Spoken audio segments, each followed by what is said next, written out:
Welcome to day 19 of Rambling and Wrenching. I'm going to show you my bag. And what is in my bag is the most boring but practical kit you can carry in your car. More specifically, I'm going to show you the bag that I've created for all the different vehicles that I have to help with roadside assistance if something goes wrong with my vehicle or if something goes wrong with somebody else's vehicle. A couple days ago, I uploaded a video about helping somebody on the side of the road, and I've seen a ton of questions about basically what is my car, truck, etc. Kind of what do I carry regularly and how do I find it useful? Let's kick it off with the first thing in my bag because it's in the road and it's a bit of a mess, and that is my jumper cables. Now, don't judge me because I do not keep my jumper cables like this normally. I had them all strung out for this video, and so they are currently a mess. It also just kind of helps you see how long they are and how big they are. And this is what I'll say about jumper cables. These are usually most helpful when you're helping somebody else.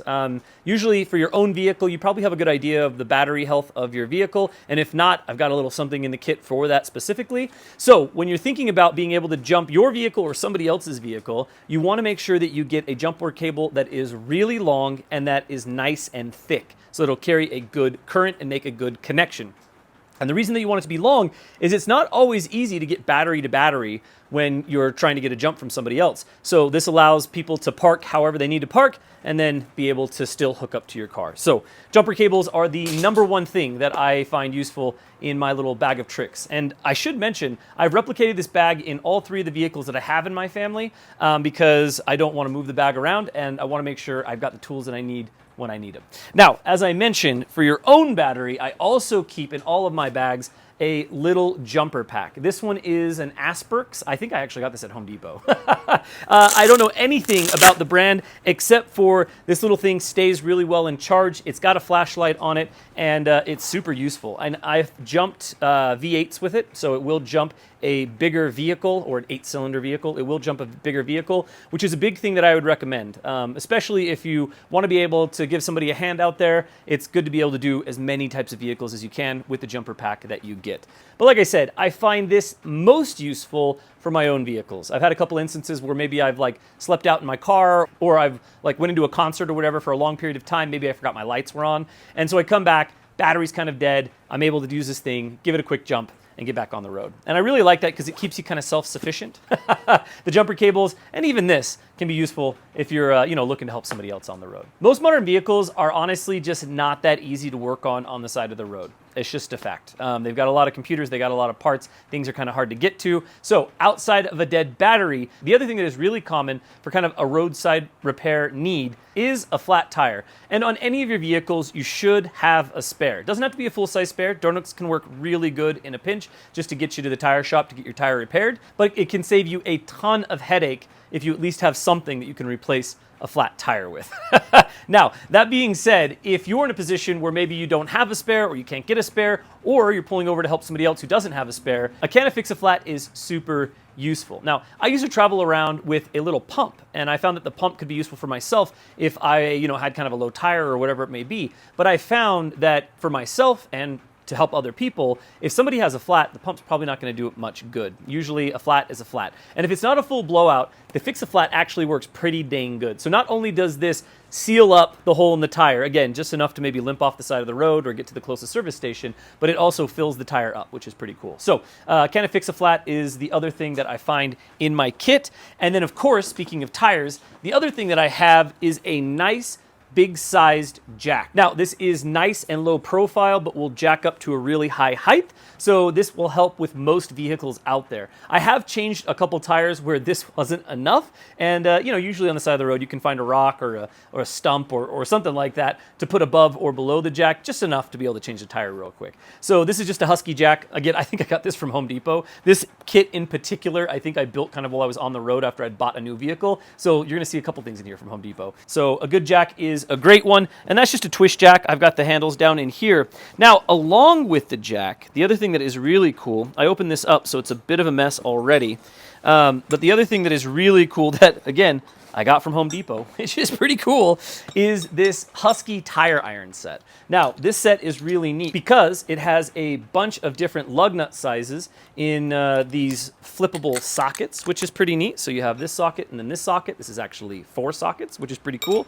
And then the other really cool thing is you do get a pry if that's something that you need. I've never had to use like a pry end, changing a tire. I've never been a problem for me. But anyways, more importantly, that can go in here and it can give you all sorts of different type of leverage, but it packs flat. And then this is on kind of like a ratchet or a free spinning ball bearing. So this is a really cool game changer because I normally have traveled with kind of the 4 setup. So again, I can help people with different size lug nuts, but with this, it all packs up really nice and flat, comes with a really sweet carrying case, and I really, really dig this thing. So that's also really important. Obviously, you can have a jack or you can have a wrench, but one is kind of useless without the other. I actually pulled over and helped a guy in the desert one time, and he had a jack but no lug nut wrench. So he was like, I have a spare and I have a jack, I just don't have a way to get the tire off. So make sure you kind of got everything in your kit. And then from there, I've got a couple little things. So you should know your vehicle. This is the one that goes in my Honda Element. And inside of this is just a couple tools and a little solenoid for the VTEC system on that. Sometimes they go out, and I know they go out, and I put a lot of miles on my car. I'm not always near a parts house to get some parts. And so I can replace this just on the side of the road really nice and easy. And you might have something on your own vehicle like that. So that's really important to know. I also like to keep a roll of tape. This is just a roll of Gorilla Tape, but it is amazing how useful a little bit of good tape can go. I mean, even if you're just going down the road, you hit something inside of the road, maybe your fender comes loose or something like that, or the inside of your fender comes loose and it starts rubbing on your tire, super annoying. You can use tape in a pinch to kind of hold a bunch of stuff together, which is really nice. And then something specific again to the Element is I do keep the little oil filter wrench in this because I have been known to give oil changes to my car, you know, like in an O'Reilly's parking lot. So this is really helpful. And then the final thing that I keep inside of my kit that I find generally useful is a tie-down strap. Now, tie-down straps can be useful for a lot of reasons. I might be a little bit weird in this, but you know, sometimes you just find treasures on the side of the road and you got to strap them to the roof. So that's where a tie-down strap can become useful. But the other place that a tie-down strap can be useful is if you're broke down on the side of the road, or if somebody else is broke down on the side of the road. This can be used, again, in a pinch, in an emergency. You don't want to be doing it all the time. In a pinch, in an emergency, this can be used as a tow strap. And again, that would just be to get off the side of the road or to get away from the highway or whatever it may be. You wouldn't want to use it for a very long time. But over the years, I have used plenty of these straps to kind of just, you know, pull another vehicle along really nice and slow, just kind of get out of the road, and they work wonderfully for that. So a couple things that you can use that for. That is the basic kit that I recreate in all of my vehicles, minus the specific thing to this vehicle that I know I need, and I find it extremely useful. Now, it might be really simple, but simple works. And I recreate this kit across all of my vehicles. And like I said, whether it's myself or whether it's somebody else, I find that this pack is well enough equipped to either get somebody back on the road and get them moving, or get myself back on the road or moving, or at minimum, get off the highway or get to a service center, or, you know, get somewhere that maybe is a little bit safer to be pulled over on the side of the road until, you know, a tow truck or whatever else may be able to come. You don't have to overthink these kits, and you don't have to have a million things in them. Now, that being said, I know plenty of people that carry like a full wrench kit and a full socket kit. I myself carry a couple wrenches on me between my EDC kit, my backpack, and my pockets. So, you know, you can be a little bit useful that way as well. But I would say this kit right here is the basic that anybody who's driving on the road should have. And if you don't have the knowledge to use some of the basic things that I showed off in this video, I highly recommend that you learn how to change your flat, or you learn how to jump a vehicle, and, you know, which battery to hook up first, and what's a positive terminal and what's a negative terminal, because it's really easy things, and it's things that can help you out in the future, or it's things that might be able to help somebody else out in the future. And that being said, when it comes to helping other people, even if you don't have a ton of mechanical knowledge or whatever it may be, there's a really great quote from Sidney Smith. He was like a pastor and a philosopher in the 19th century. And it goes like this: "It is the greatest of all mistakes to do nothing, because you can only do little. Do what you can." And I think that's a great way to be able to offer assistance to other people. Just think about what you can do and go from there. And if you have this kit in your car, and even if you don't have the skills, this is a kit that might be helpful to somebody because they might have the skills. So get the skills, build the kit, keep the rubber side down, and we'll see you tomorrow.